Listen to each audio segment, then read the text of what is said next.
Assalamualaikum. Halo, selamat datang di bab 1 materi informatika dan keterampilan generik.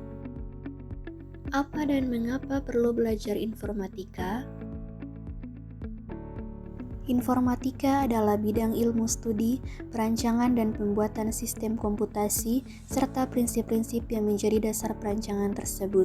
Menurut KBBI, informatika adalah ilmu yang berkaitan dengan pengumpulan, klasifikasi, penyimpanan, pengeluaran, dan penyebaran pengetahuan yang direkam, serta hal-hal yang berkaitan dengan informasi dan usaha di bidang informasi.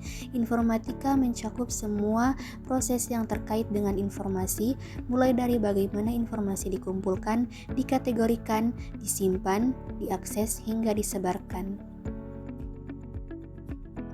Informatika dan komputasi saling berkaitan erat. Informatika memanfaatkan kekuatan komputasi untuk mengubah data dan informasi menjadi pengetahuan yang digunakan orang setiap hari. Proses menggunakan teknologi komputer untuk menyelesaikan masalah atau memproses informasi, itulah disebut dengan komputasi, dan yang lainnya, proses yang mencakup segala aktivitas yang melibatkan perhitungan, analisis, dan pengolahan data, proses yang menggunakan algoritma dan perangkat lunak atau software, proses yang menggunakan komputer untuk menganalisis dan memecahkan masalah-masalah, itulah yang disebut dengan komputasi. Informatika tanpa komputasi, yang juga dikenal sebagai Informatika Unplugged atau CS Unplugged, adalah pendekatan pembelajaran yang berfokus pada konsep-konsep informatika tanpa menggunakan perangkat keras komputer. Kita harus belajar informatika karena dunia saat ini bergantung pada teknologi digital. Informatika mengajarkan pemecahan masalah, logika, dan keterampilan berpikir komputasional yang dibutuhkan di hampir semua bidang. Dengan memahami informatika, kita bisa menciptakan, mengelola, dan mengamankan teknologi, bukan sekedar menggunakannya. Ini membuka peluang karir luas dan membantu kita beradaptasi dengan perubahan teknologi yang terus berkembang. Era digital saat ini sering disebut revolusi industri 4.0, di mana teknologi seperti AI, IoT, dan Big Data mengubah cara hidup dan bekerja. Masyarakat saat ini disebut masyarakat 5.0 yang mengintegrasikan teknologi canggih dengan nilai kemanusiaan untuk meningkatkan kualitas hidup. Informatika bukan sekedar pelajaran, tetapi keterampilan esensial di era digital. Apa yang akan dipelajari di informatika? Dalam mata pelajaran informatika kelas 7 kurikulum Merdeka, siswa akan mempelajari 1. Berpikir komputasional, yaitu cara berpikir sistematis untuk memecahkan masalah menggunakan konsep informatika. 2. Sistem komputer, yaitu mengenal perangkat keras atau hardware, perangkat lunak atau software, dan cara kerja komputer. 3.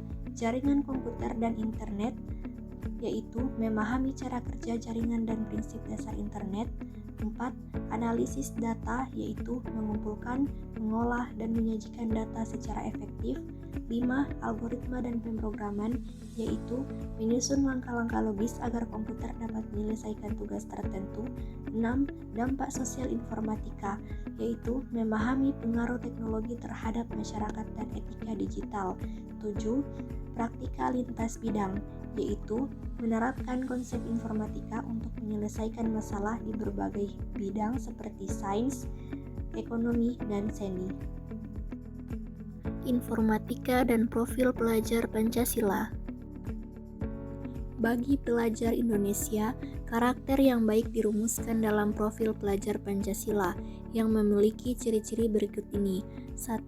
Beriman, bertakwa kepada Tuhan Yang Maha Esa, dan berakhlak mulia. 2. Berkebinekaan global. 3. Mandiri.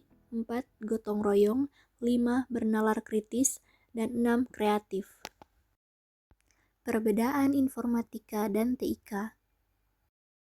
Perbedaannya, TIK yaitu mengajarkan cara menggunakan teknologi digital dengan efektif, dan informatika adalah mengajarkan cara berpikir komputasional dan menciptakan teknologi.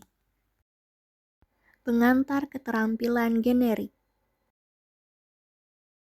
Dalam kurikulum informatika, terdapat 7 aspek praktikal lintas bidang atau PLB yang bertujuan mengembangkan keterampilan generik dalam pemanfaatan komputasi di berbagai bidang. Berikut penjelasan masing-masing aspek. Yang pertama, membina budaya kerja masyarakat digital dalam tim yang inklusif. 2. Berkolaborasi untuk melaksanakan tugas dengan tema komputasi. 3. Mengenali dan mendefinisikan persoalan yang penyelesaiannya dapat didukung dengan sistem komputasi. 4. Mengembangkan dan menggunakan abstraksi. 5. Mengembangkan artefak komputasi. 6. Mengembangkan rencana pengujian, menguji dan mendokumentasikan hasil uji artefak komputasi. Dan 7. Mengomunikasikan suatu proses, fenomena, atau solusi TIK. Dalam proses pembelajaran informatika, kalian akan lebih banyak bekerja dalam kelompok. Agar kerja kelompok menjadi lebih efisien, efektif, dan menghasilkan solusi yang baik, kalian dapat mengikuti langkah-langkah berikut. 1. Memahami persoalan dan tujuan bersama. 2. Membagi peran dan tugas dalam kelompok. 3. Mengerjakan tugas sesuai peran masing-masing. 4. Mengintegrasikan hasil kerja setiap anggota. 5. Merumuskan kesimpulan melalui diskusi kelompok. Dengan mengikuti langkah-langkah ini, kerja kelompok akan lebih terorganisir, hasil yang diperoleh lebih maksimal, dan setiap anggota dapat berkontribusi secara optimal dalam mencapai tujuan bersama.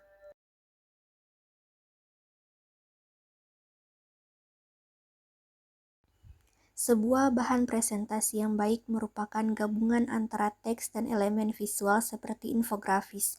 Kombinasi ini membantu audiens memahami materi dengan lebih mudah dan menarik. Biasanya, bahan presentasi dirangkum dalam butir-butir penting agar lebih ringkas dan efektif. Oleh karena itu, perkakas pembuatnya disebut PowerPoint, Google Slides, Canva, dan sebagainya. Terima kasih, semoga ilmunya bermanfaat.